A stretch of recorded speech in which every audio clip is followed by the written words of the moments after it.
미국에서 앞으로는 서류 미비자라는 이유 하나만으로는 강제 추방되는 일이 없을 것으로 보입니다. 4차 재확산이 시작되고 올 6월 이후 처음으로 약 석 달 만에 코로나19 사망자가 감소할 거란 전망이 나왔습니다.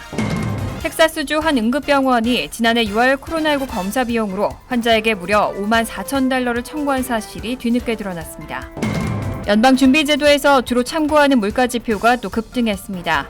8월 근원 개인 소비지출 가격지수는 7월보다 0.3%, 지난해 같은 달보다는 3.6% 올랐습니다. 넷플릭스의 한국 오리지널 드라마 오징어 게임이 전 세계적인 흥행에 성공했습니다. 드라마 속에 나오는 등장인물들의 의상이 할로윈 복장으로 불티나게 판매되고 있습니다. 이상은 이 시각 주요 뉴스입니다.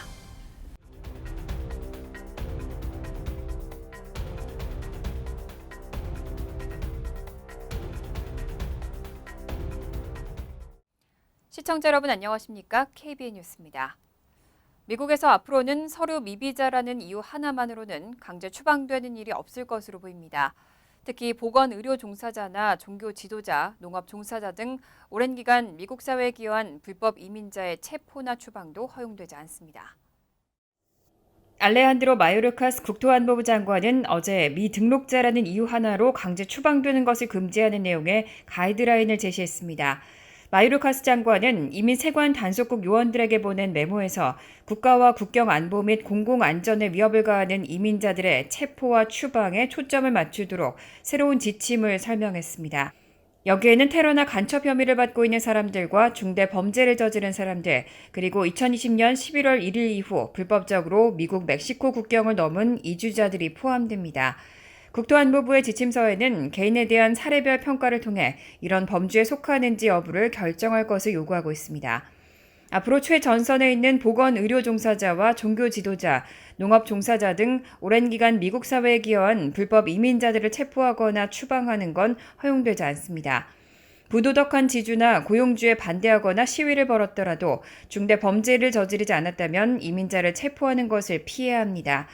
이번 새 가이드라인은 오는 11월 29일 효력이 발생합니다. 마요르카스 장관은 메모에서 미국에는 여러 세대에 걸쳐 국가의 복지에 기여해온 개인들이 있다는 사실에 우리는 이끌렸다며 우리는 국가의 위협이 되지 않고 심지어 우리 국가를 더 강하게 만드는 이들을 추방하는 데 자원을 사용하지 않을 것이라고 덧붙였습니다. 코로나19 백신의 접종 속도를 높이기 위해 도입한 접종 의무화의 효과가 보이고 있습니다. 병원과 요양시설 직원의 백신 접종 마감일이 이번 주로 닥쳤는데 대체로 90% 이상이 의무화를 따랐습니다. 뉴욕타임즈는 어제 캘리포니아주에서 모든 의료기관 종사자를 상대로 한 코로나19 백신 접종 의무화가 시행에 들어간 가운데 이 조치로 수만 명의 미접종 직원이 백신을 맞은 것으로 보인다고 보도했습니다. 이 주에 10여 개 대형 의료법인을 상대로 한 최근 조사에서 대부분은 직원들의 접종률이 90% 이상으로 나타났습니다. 지난달 5일 개빈 뉴섬 캘리포니아 주지사가 백신을 의무화하는 보건명령을 내린 이후 의료법인별로 수백 명에서 수천 명의 직원이 의료 종교적 사유로 예외를 인정해달라고 신청하는 대신 백신을 맞았다는 겁니다. 뉴욕타임즈는 백신 의무화의 필요성을 강화해주는 사례라고 평가했습니다. 뉴욕주에서도 병원과 요양시설 종사자에게 최소 1회 백신을 맞도록 한 의무화 조치가 이번 주 초 시행에 들어갔는데 역시 백신 접종률 상승에 기여했습니다. 의무화가 발표된 8월 접종률은 약 75%였는데 약 10만 명이 추가로 백신을 접종하면서 지난 28일에는 92%로 올라갔습니다. 항공사 가운데 유일하게 백신을 의무화한 유나이티드 항공도 직원 6만 7천여 명의 99%가 백신을 맞도록 하는 성과를 냈고 593명은 백신 접종을 거부해 해고됐습니다. 12만 명의 직원을 둔 식품 가공업체 타이슨푸드는 8월 초 백신 접종자가 절반에도 못 미쳤는데 이제는 91%로 올라갔습니다. 22개 주에서 병원을 운영하는 의료법인 트리니티 헬스에서도 접종률이 75%에서 94%로 상승한 것으로 나타났습니다. 4차 재확산이 시작되고 올 6월 이후 처음으로 약 석 달 만에 코로나19 사망자가 감소할 것이라는 전망이 나왔습니다. 하루 평균 코로나19 신규 확진자도 하락 곡선을 그리고 있고 입원 환자도 2주 전보다 17% 감소했습니다. 질병통제예방센터는 지난 29일 여러 기관의 코로나19 예측 모델을 취합해 내놓는 통합 예측에서 신규 코로나19 사망자가 앞으로 4주간 감소할 것으로 예상했습니다. 이 통합 예측에서 신규 코로나19 사망자가 줄어들 것으로 전망된 것은 올해 6월 이후 처음입니다. CDC는 코로나19 입원 환자도 감소할 것으로 3주 연속 예측했습니다. 다른 지표를 봐도 미국에서는 4차 재확산의 기세가 꺾이는 분위기입니다. 선행 지표인 신규 확진자가 이미 2주 넘게 줄고 있기 때문입니다.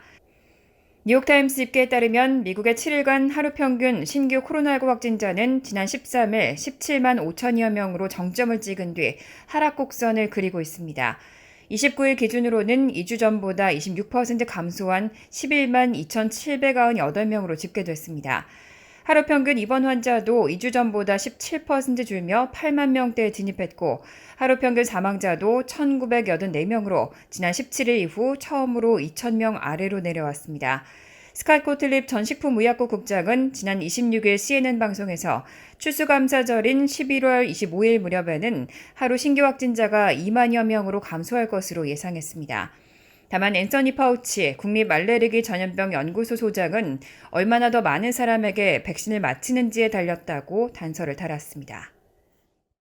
텍사스주 한 응급병원이 지난해 6월 코로나19 검사 비용으로 환자에게 무려 5만 4천 달러를 청구한 사실이 뒤늦게 드러났습니다.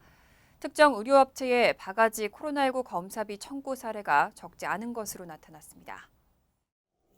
어제 라디오 방송 NPR은 거액의 코로나 검사비 청구서를 받은 텍사스주 30대 남성의 황당한 사연을 보도하면서 미국 의료비 제도의 문제점을 조명했습니다. NPR에 따르면 댈러스에서 사업을 하는 트래비스 워너는 코로나 환자가 폭증하던 지난해 6월 검사를 받았습니다. 직원 한 명이 양성 반응을 보이자 본인의 감염 여부를 확인하기 위해 급하게 댈러스에서 차로 30분 떨어진 루이빌의 시그니처 케어 응급센터를 방문했고 신속 항원 테스트와 함께 유전자 증폭 검사를 받았습니다. 다행히 검사 결과는 음성으로 나왔지만 얼마 뒤 폭탄 청구서가 도착했습니다. 청구서에 찍힌 PCR 검사비는 5만 4천 달러였고 응급실 이용료까지 합치면 총 비용은 5만 6,384달러에 달했습니다.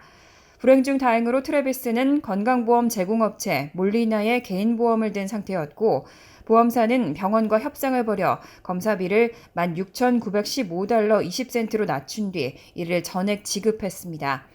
NPR은 보건정책 전문가들을 인용해 특정 의료업체의 바가지 코로나 검사비는 널리 퍼진 문제이고 청구 금액에 상한선이 없다며 5만 4천 달러의 코로나 검사비는 천문학적인 금액이라고 전했습니다.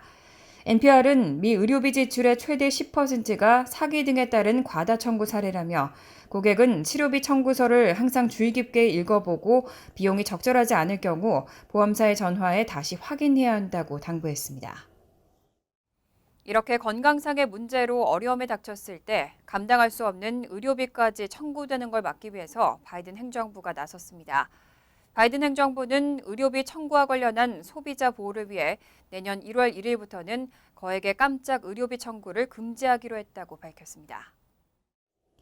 어제 바이든 행정부는 의료비 청구와 관련한 소비자 보호를 위해 내년 1월 1일부터 의료보험 가입자들에 대한 거액의 의료비 청구를 금지하기로 했다고 밝혔습니다.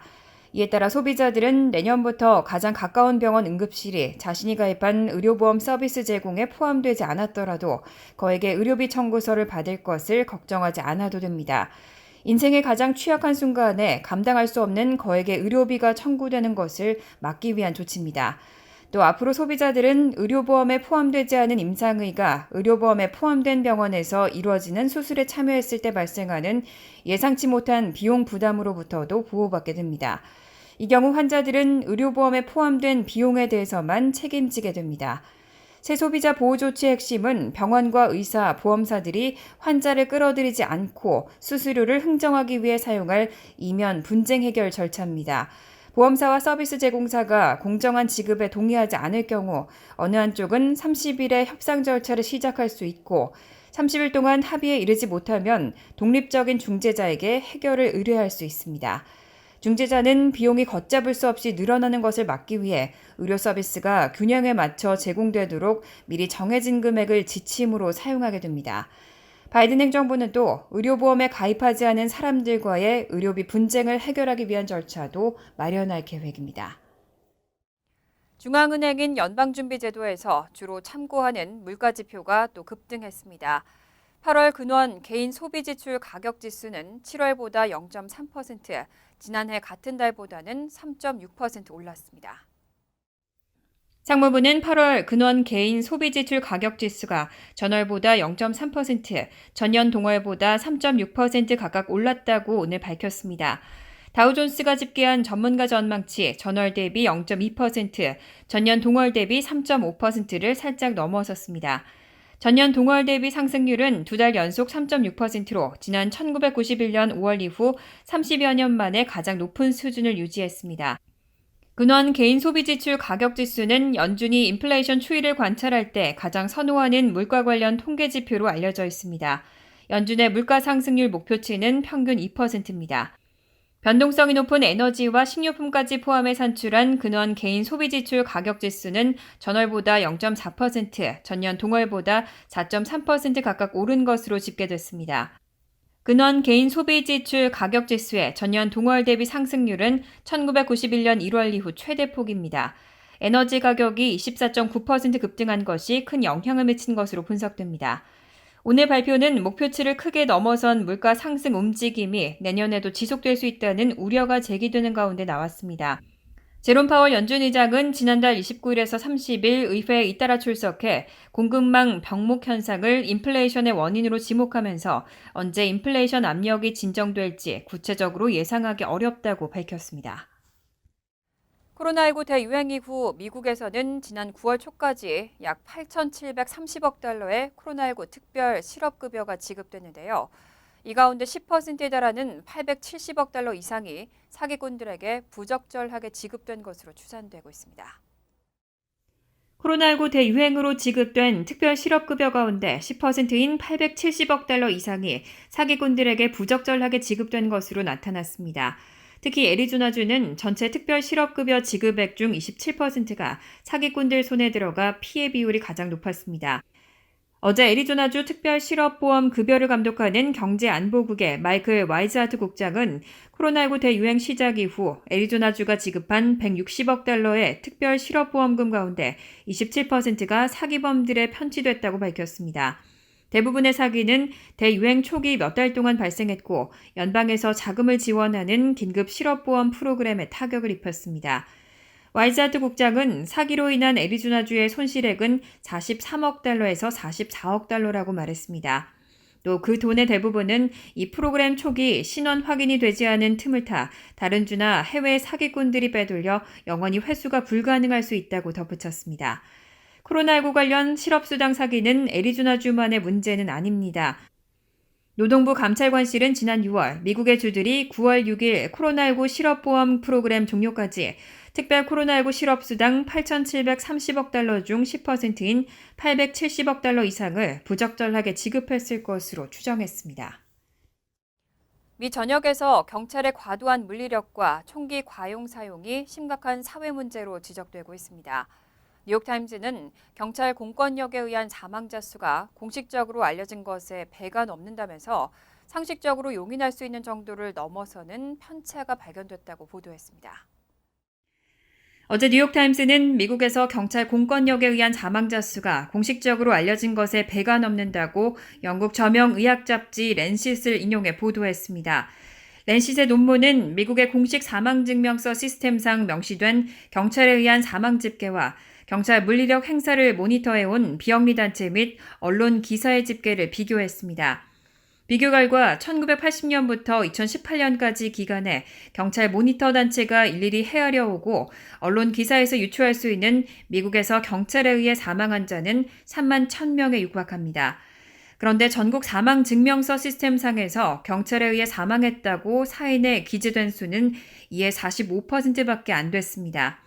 55%가 경찰에 의해 사망하고서도 사망 증명서에는 전혀 언급되지 않았다는 의미입니다.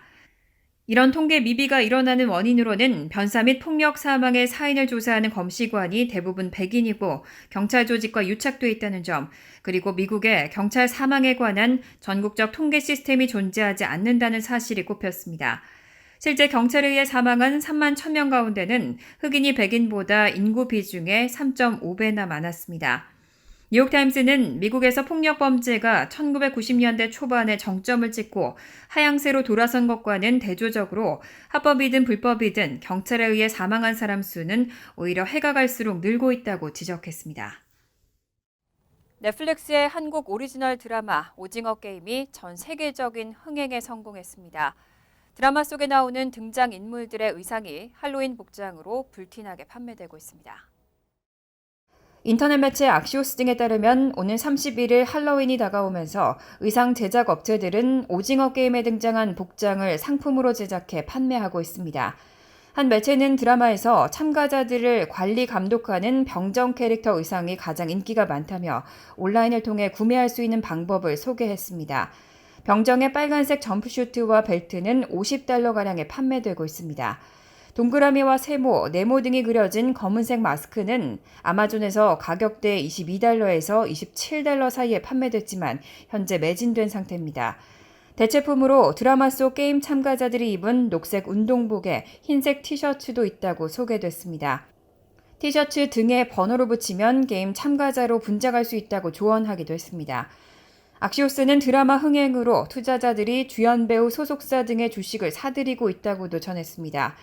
오징어 게임은 총 상금 456억 원이 걸린 의문의 서바이벌 게임에 참가한 사람들이 최후의 승자가 되기 위해 목숨을 걸고 극한의 게임에 도전하는 이야기를 담고 있으며 지난달 17일 개봉 이후 전 세계적으로 흥행하고 있습니다.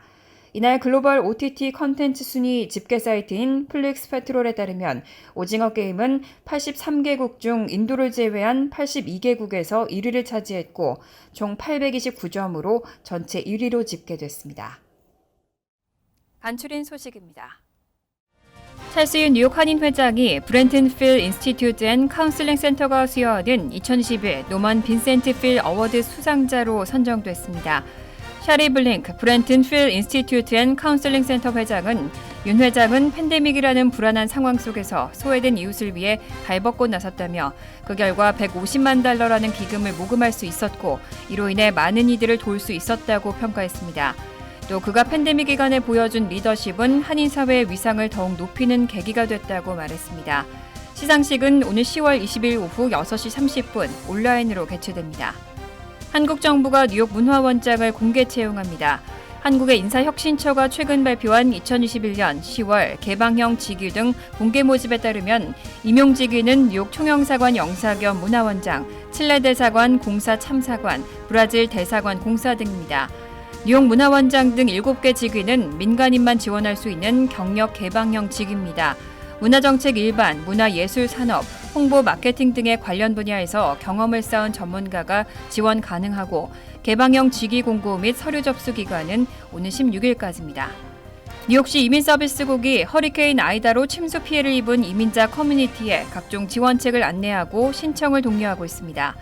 이민서비스국은 뉴욕주가 아이다 침수 피해 및 서류 미비자 지원에 $2,700만 할당했다며 뉴욕주 신분증이나 뉴욕시 신분증 및 기타 증빙 서류가 인정돼 소셜번호 없이도 신청이 가능하다고 밝혔습니다. 피해 사실 증빙의 경우도 피해를 나타내는 사진이나 수리 청구서, 영수증 등 각종 서류가 폭넓게 인정된다고 설명했습니다. 한국어 서비스를 원할 경우 민권센터를 통해 신청할 수 있습니다. 나소 카운티 경찰국이 불법 총기를 잦은 반납하는 주민에게 현금을 주는 총기 바이백 프로그램을 실시합니다. 내일 오전 9시부터 정오까지 유니온데일에 위치한 그레이스 성당 인터내셔널에서 열리는 이번 행사는 라이선스 없는 불법 총기 소지자가 총기를 잦은 반납할 수 있도록 하는 것이 목적으로 반납 시 어떤 것도 묻지 않습니다. 총기를 소유한 자들은 총기를 종이나 비닐봉지 또는 신발 상자에 담아 현장에서 반납하면 되고 소총 $100, 권총 $200, 돌격 소총 $400 등의 현금을 제공합니다. 환율과 증권 소식입니다.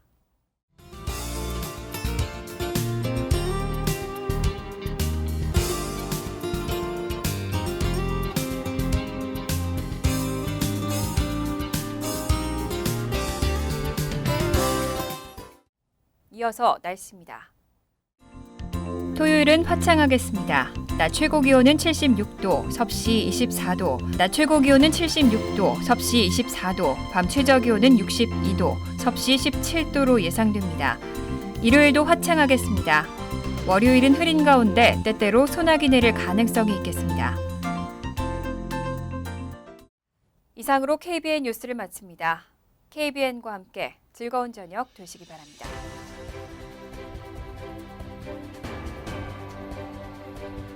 미 동부 최대 한인방송 KBN이 제작하는 KBN 뉴스는 웹사이트 mykbn.com 그리고 유튜브와 페이스북에서 다시 보실 수 있습니다. 좋아요, 구독, 알림 설정은 뉴스 제작에 큰 도움이 됩니다.